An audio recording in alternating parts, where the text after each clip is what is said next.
पहाड़ी राज्यों की अगर बात करें तो बर्फबारी को लेकर ऑरेंज अलर्ट है। दिल्ली में बारिश के बीच सिंघू बॉर्डर, गाजीपुर बॉर्डर, जहां पर किसान लगातार 42 दिन से डटे हुए हैं। सरकार से बातचीत अभी चल रही है, लेकिन इस बीच आंदोलन भी जारी है और मौसम का ये जो असर है वहां पर किस कदर पड़ा है इसका अंदाजा आप लगा सकते हैं, क्योंकि बॉर्डर पर खुले आकाश के नीचे बैठे हैं किसान और ऐसे में जो मेकशिफ्ट अरेंजमेंट्स हैं, चाहे वो टेंट्स हो या सड़क पर ही गद्दे बिछाकर, बिस्तर बिछाकर बैठे हैं किसान, तो ऐसे में परिस्थितियां विकट। और किसानों की तरफ से कहा भी गया कि एक परीक्षा सरकार ले रही है और दूसरी परीक्षा कुदरत ले रही है। तस्वीरें देखिए, टेंट के ऊपर आपको जो ये छत बनाई गई दिखाई दे रही है, वहां पर पानी इकट्ठा हो चुका है बारिश का। दिल्ली एनसीआर में तो आज कई जगह ओले भी गिरे हैं और ऐसे में किसानों की मुश्किलों का अंत नहीं। 8वें दौर की अब बातचीत होनी है, जिसके लिए 8 तारीख मुकर्रर की गई है, लेकिन अब देखना यह है कि जो गतिरोध अब तक नहीं टूटा कानून वापसी को लेकर, तो उस सूरत में अगली बैठक में क्या हो जाएगा। हालांकि किसान आंदोलन को तेज करने की चेतावनी दे रहे हैं लगातार।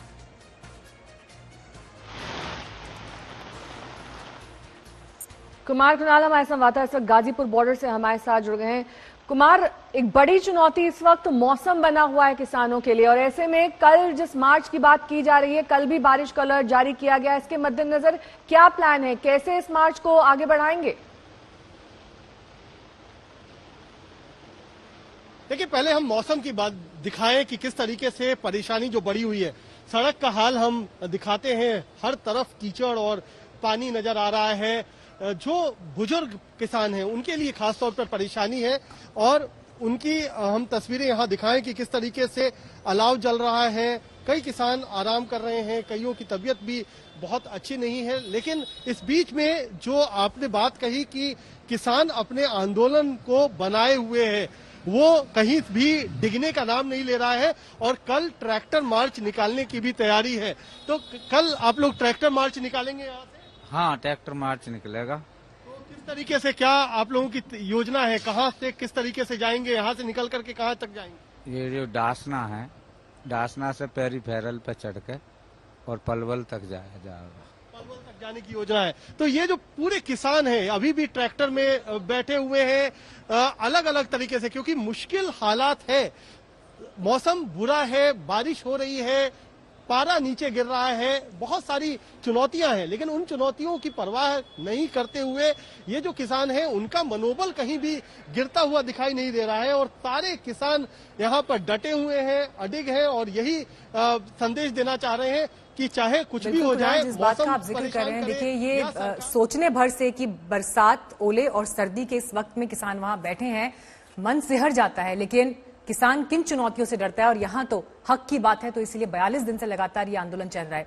लेकिन मौसम की अगर बात करें तो दिल्ली एनसीआर में मौसम बदला। नोएडा से लेकर गुरुग्राम तक में बारिश का सितम 3 दिन से जारी है।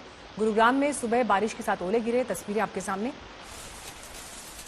सड़क से लेकर गाड़ियों और छतों पर ओले जमे हुए दिखाई दिए और घने कोहरे की भी इसके साथ दिल्ली एनसीआर में दस्तक दिखाई दी।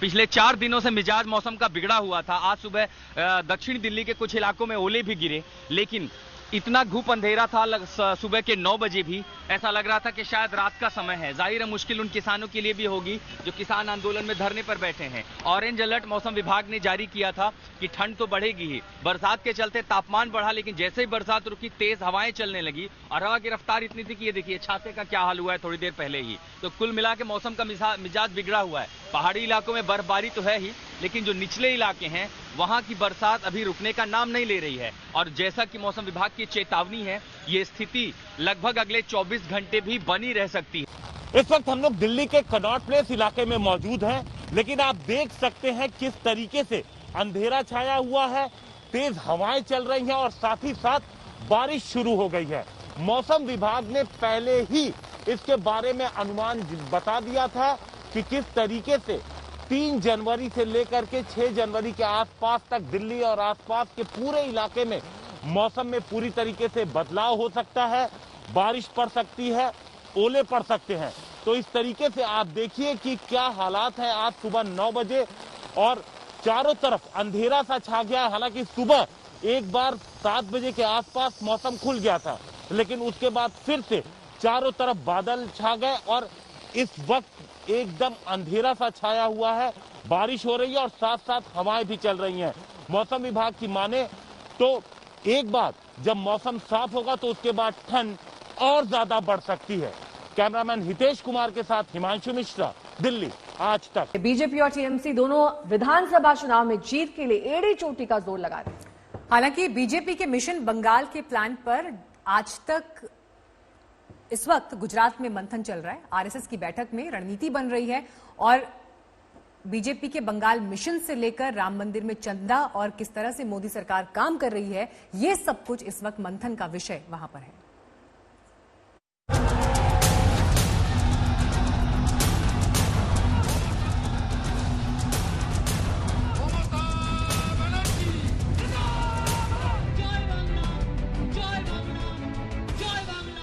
ममता की घेराबंदी का पुख्ता प्लान बन रहा है। बंगाल का रण बीजेपी के लिए आरएसएस का प्रण।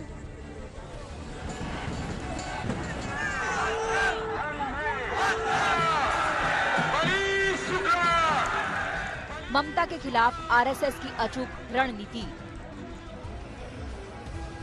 ममता के बंगाल की रंगत अब बदलने लगी है। बीजेपी की नजर आगामी विधानसभा चुनावों पर है।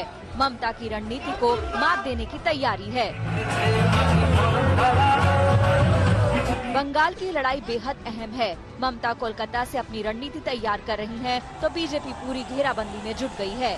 क्या है बीजेपी का एक्शन प्लान, कैसे पार्टी उसे अमल में ला रही है, आपको बताते हैं। कोलकाता और बंगाल के दूसरे इलाकों में बीजेपी की चुनावी टीम मैदान में कूद पड़ी है, तो दिल्ली से भी बीजेपी बंगाल के सियासी बिसात पर अपनी चाल चलने लगी है। वहीं गुजरात के गांधीनगर में आरएसएस के चिंतन शिविर में भी बंगाल प्लान पर मंथन होने लगा है। 2016 के विधानसभा चुनावों में महज 3 सीटें जीतने वाली बीजेपी इस बार कोई ढिलाई नहीं बरतना चाहती। अपनी लड़ाई को और धार देने के लिए पार्टी ने संगठन का सहारा लेना शुरू कर दिया है। गांधीनगर में चल रहे आरएसएस के मंथन शिविर में कल भी बंगाल फतह की रणनीति पर दिग्गजों ने राय रखी। सूत्रों के मुताबिक बैठक में राय बनी कि बीजेपी को बंगाल में मजबूत करने के लिए गुजरात मॉडल अपनाया जाए। बंगाल को जोन में बांटकर पार्टी प्रभारियों को जिम्मेदारी सौंपी जाए, जो स्थानीय नेतृत्व का मार्गदर्शन करें। बंगाल के गांव-गांव तक बीजेपी की पहुंच बनाई जाए। बीजेपी कार्यकर्ताओं को बूथ स्तर के माइक्रो मैनेजमेंट के गुर सिखाने के भी प्लान हैं। बंगाल चुनाव को लेकर भी बहुत सारी चर्चाएं हो रही है, तो राम मंदिर का मुद्दा क्या बंगाल चुनाव में शामिल होगा? ये राम जन्मभूमि पर मंदिर का निर्माण ये राष्ट्र का मुद्दा है, चुनाव का नहीं। हिंदुस्तान में तो चुनाव रोज कहीं ना कहीं होते रहते हैं। अभी मार्च के महीने में उत्तर प्रदेश में ग्राम सभा के चुनाव, बंगाल में तो अभी काफी देर बाद है। यहाँ चुनाव एक सामान्य बात है हिंदुस्तान के लोकतंत्र में। राष्ट्र के विषय चुनाव के विषय नहीं होते। 294 विधानसभा सीटों वाले बंगाल को बीजेपी ने 5 क्षेत्रों में विभाजित कर रणनीति बनाई है। उसे अमल में लाने में आरएसएस की भूमिका बेहद अहम है। आरएसएस की योजना ये भी है कि राम मंदिर निर्माण के लिए बंगाल में अभियान चलाया जाए। इससे एक तीर से 2 निशान साधे जाएंगे। एक और जहां राम मंदिर निर्माण का मुद्दा उठेगा, तो वही दूसरी ओर बंगाल में हिंदुओं को एकजुट करने की कोशिश भी होगी। बीजेपी अपने तरकश के तमाम तीर आजमा रही है। अब संघ भी मैदान में उतर चुका है। वैसे बीजेपी के दिग्गज तो मिशन बंगाल पर पहले से ही एक्शन में है।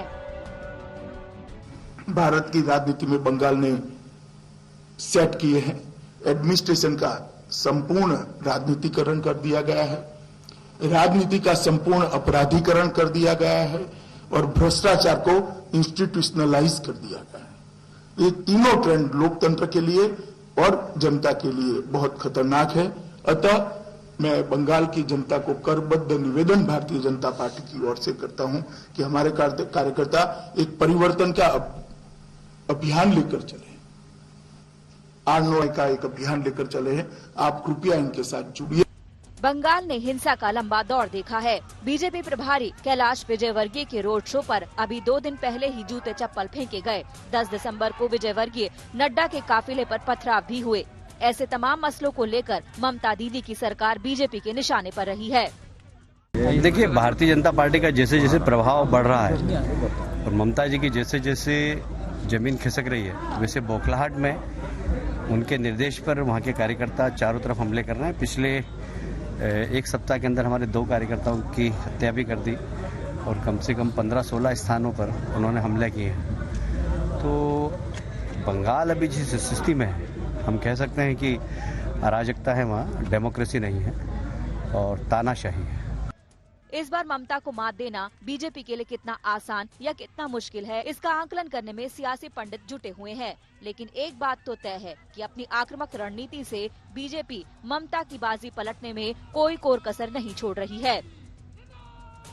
राजगढ़ से पंकज शर्मा के साथ मनोज लोईवाल, कोलकाता, आज तक।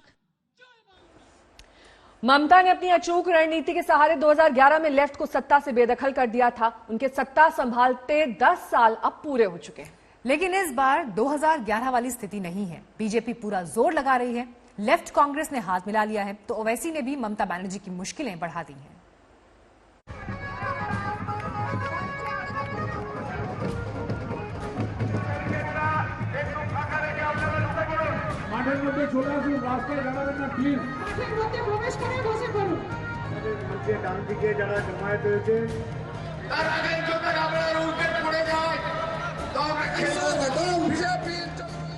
बगावत के झटकों से संभलने में जुटी टीएमसी का सियासी भौंपू बच चुका है।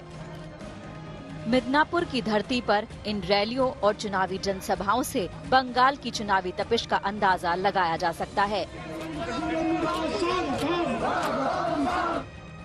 मिदनापुर उसी दक्षिणी बंगाल का हिस्सा है जिसके पास सत्ता की चाबी है, यानी दक्षिण बंगाल का वोट बैंक ही तय कर देगा कि कौन ताज पहनेगा।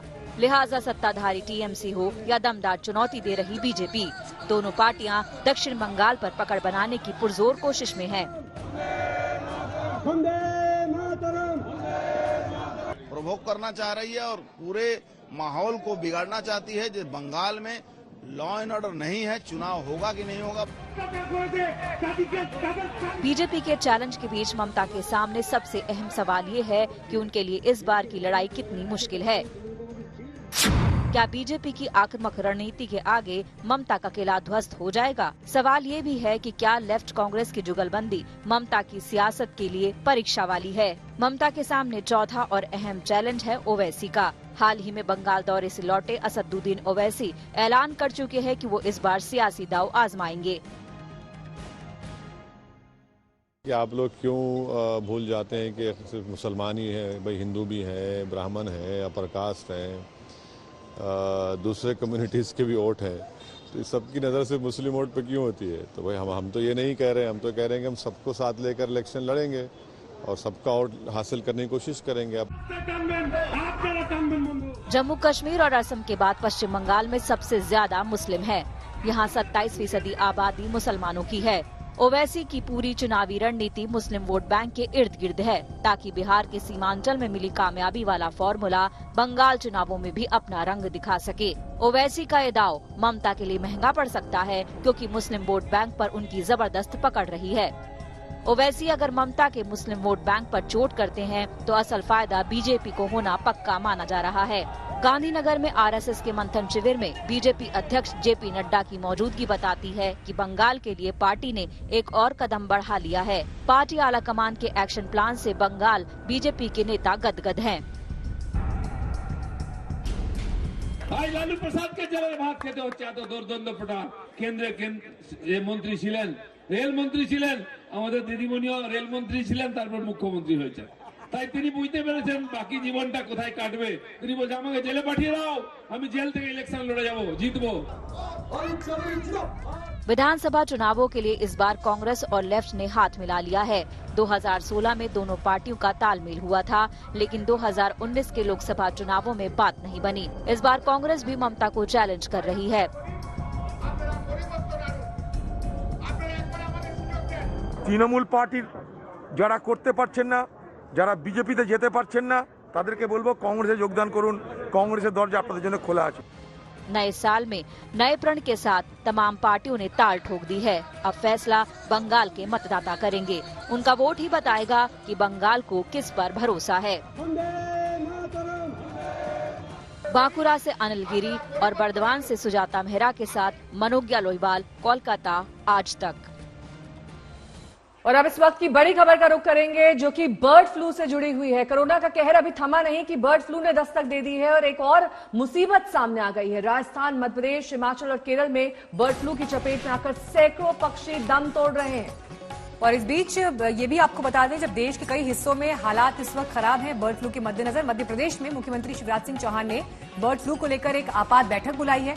इस बैठक में मेडिकल एजुकेशन मंत्री भी शामिल हैं और उच्च स्तरीय इस बैठक में अब ये तय होगा कि आगे कैसे कदम बढ़ाया जाए और इस समस्या से कैसे निपटारा हासिल किया जाए। मंदसौर, इसके अलावा इंदौर, खरगोन, ये तमाम वो इलाके जहां पर केसेस पाए गए हैं। हेमेंद्र जुड़ गए हैं और जानकारी के साथ। हेमेंद्र, क्या मकसद है बैठक का और किस तरह के फैसले इस बैठक के बाद देखे जा सकते हैं?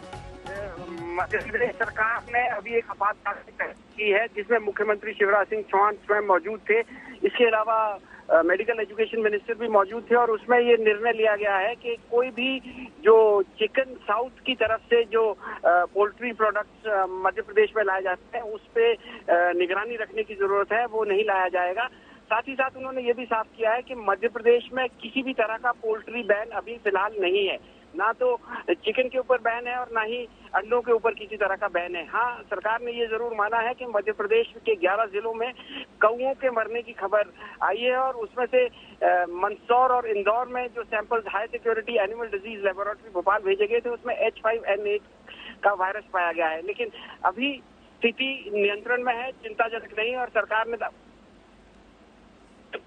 ठीक है, बहुत बहुत शुक्रिया। आपका संपर्क फिलहाल हमसे कट गया है। हेमेंद्र शर्मा हमारे संवाददाता जानकारी देते कि फिलहाल अभी मध्य प्रदेश में पोल्ट्री बैन नहीं लगाया गया है, चिकन और अंडों की बिक्री वहां पर जारी है, लेकिन इमरजेंसी बैठक बुलाई गई है सीएम शिवराज सिंह चौहान की ओर से। वो दरअसल इस बात की तस्दीक करता है कि वहां पर किस तरीके से अलर्ट है अब बर्ड फ्लू को लेकर, क्योंकि सैकड़ों पक्षी दम तोड़ रहे हैं, उनके सैंपल्स लैब्स में भेजे जा रहे हैं इस बात की पुष्टि करने के लिए कि कौन सी वो बीमारी है दरअसल जो इन पक्षियों की लगातार जान ले रही है। आस के जो भी मुर्गी पालक हैं उनके सैंपल्स लिए जा रहे हैं, उनको सैंपल्स को वापस भोपाल ले भिजवाया जाएगा और वहाँ यदि संक्रमण नहीं पाया जाएगा तो ठीक है। यहाँ बाकी जो हमारा जो कंटेनमेंट जोन है उस पर पुलिस की, नगर पालिका और सारे जो विभिन्न विभाग हैं उनकी निगरानी जारी है। कौवे अभी मृत मिले हैं और 5 लाइव मिले हैं। जो जिंदा कौवे मिले हुए वो जू के डॉक्टर के ऑब्जर्वेशन में 7 कौवे और क्षेत्र से मिले हैं। इनके सैंपल कलेक्ट करके भोपाल भेजे जा रहे हैं।